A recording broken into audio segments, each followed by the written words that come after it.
when we reached a clearing. And I saw some movement in the bushes, and I just felt something was wrong. I began to wonder if my eyes were affecting me. The bushes seemed to be moving slightly. And then suddenly, charged 30 Khmer Rouge soldiers.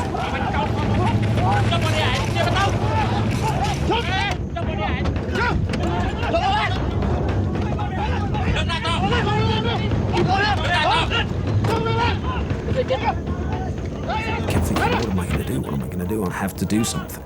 There's nothing I can do except choose my attitude. I feel very scared at that time. Stand still. When the Khmer Rouge kidnap anybody, they were killed. Chris, he didn't scare, he looked normal.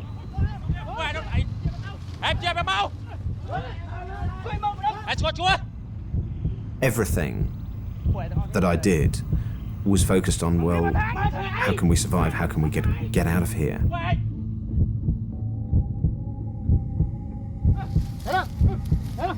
I thought about every gesture, every move, every blink of an eye.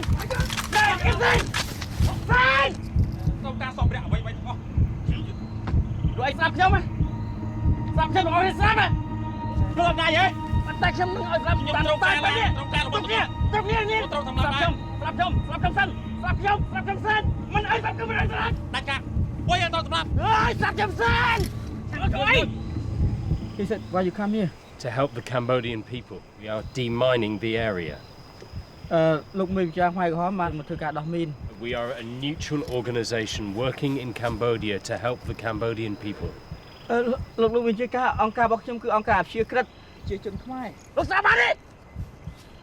He said that he doesn't care, neutral or it's not neutral, but this is his area. He tried to say more words, you're going to kill us.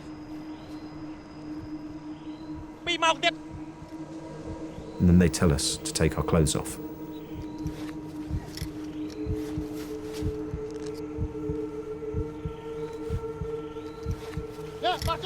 I suppose fear is such a lonely thing.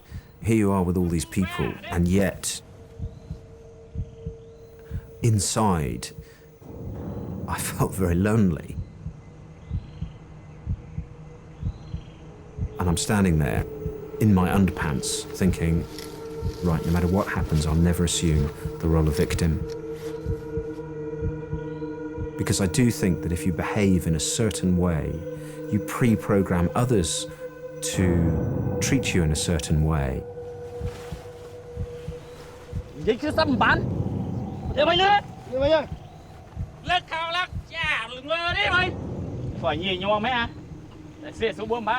me to get in the Land Rover. I'll push things as far as I can. If I go too far, I'll take a step backwards very quickly. Mr. Hoon, please tell the commander that I will be happy to meet with his commander tomorrow, but my organization will not allow us to go today.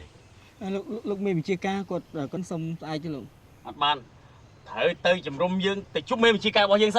He said no, you have to go to see his commander today. I'm now a Khmer Rouge prisoner of war.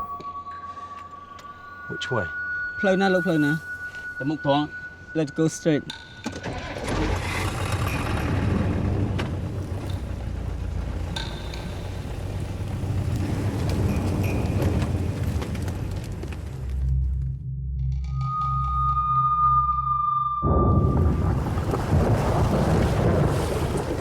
We're driving for what seems an eternity.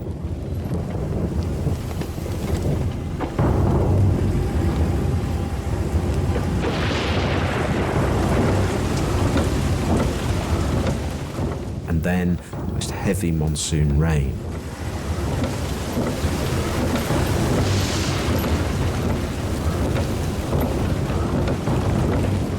The look on Hun's face tells me that he thinks we're going to die. There's no hope in his eyes.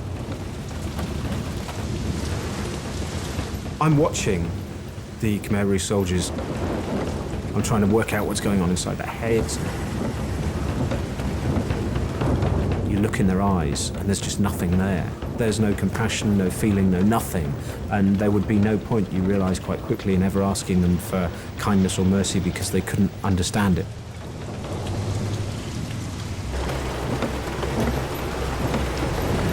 Mr. Home, Yes. I'm going to ask the commander if he knows this area well. Look, maybe you can go look squad the money. He said he lived in this area for 30 years now. All the time we're trying to keep things polite, trying to communicate on their level. You have a wife and children. Look, maybe you can.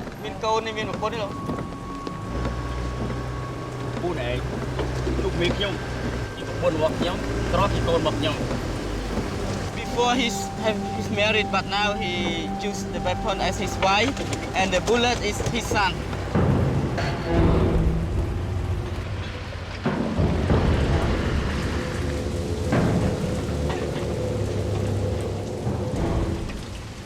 The Russian-made ZIL truck may have confused the Khmer Rouge. Their enemies have been using Russian military advisors for many years. Perhaps they think that's what Chris is really doing in Cambodia.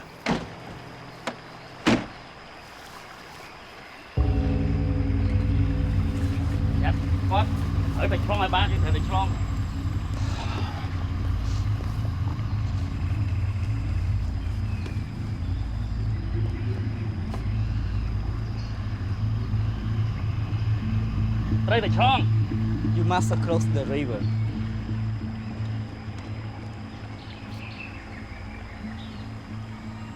Tell the commander to send one of his men through the river first. Psychologically, it's going to be far better if I make him send one of his men in to get wet. What I need to do is create some sort of a relationship with them in which they respect me. The commander would be very unlikely himself to walk through. He'd get one of his guys to do it. This river marks the unofficial boundary between government and Khmer Rouge territory. The recent heavy monsoon rain has made it virtually impossible to cross. No, it is too deep for the Land Rover. We cannot go across. For the first time that day, I feel good because I'm calling the shots. I'm saying no. I am now in control.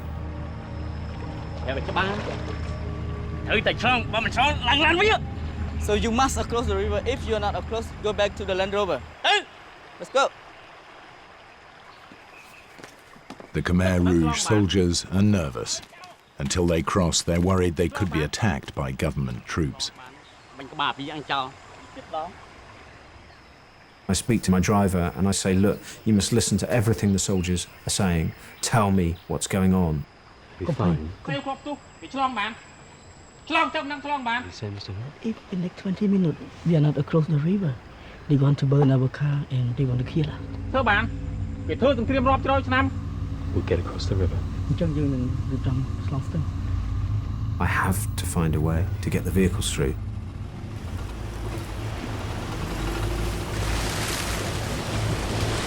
We get into the middle of this fast-flowing stream at 2'6" of water, and I have a few anxious moments as I see the water starting to come under the doors.